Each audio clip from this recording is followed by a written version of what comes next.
Gandhinagar medical કોલેજની અંદર રેગિંગનો જે બનાવ બન્યો હતો એમાં સરકારે અમારા વિભાગે તુરંત જ કાર્યવાહી કરવામાં આવી છે.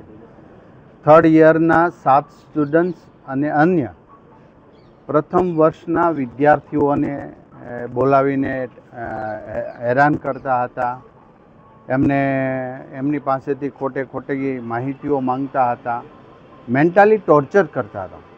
આ નનામી ફરિયાદ હોસ્ટેલના ડીનને પ્રાપ્ત થઈ ને પછી અમારા વિભાગે સંપૂર્ણપણે સીસીટીવી કેમેરા ચેક કર્યા અને તપાસ કરતા થર્ડ યર વિદ્યાર્થીઓ 7 વિદ્યાર્થીઓ અને અન્ય જેઓ સેકન્ડ યરના અન્ય વિદ્યાર્થીઓ સાથે મળીને પ્રથમ વર્ષના વિદ્યાર્થીઓને જે આ રીતનું કૃત્ય કરતા હતા.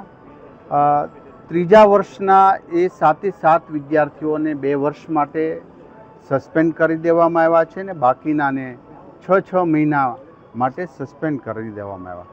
હું હજી પણ મારા વહાલા વિદ્યાર્થી ભાઈઓને બહેનોને વિનંતી કરવા માગું છું કે તમે તમારા મમ્મી પપ્પાના સ્વપ્ન સાકાર કરવા માટે અહીંયા આવ્યા છો, ત્યારે આવું કૃત્ય કરતાં આવનારા સમયમાં તમે ડૉક્ટર બનવાના.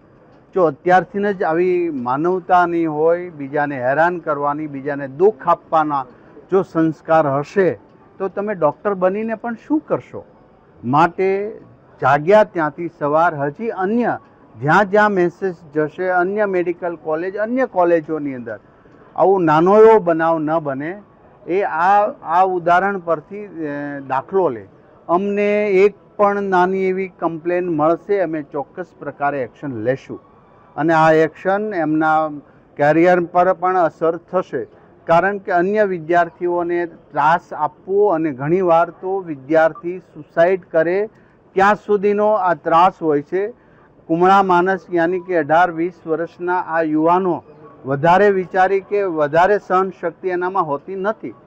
માટે કોઈનો લાડકવાયો છીનવાય નહીં અને તમારી કારિયર ખલાસ ન થાય, આવી વિનંતી સાથે ગવર્મેન્ટની એક્શન લેવા માટે હું સૌને અપીલ કરું છું.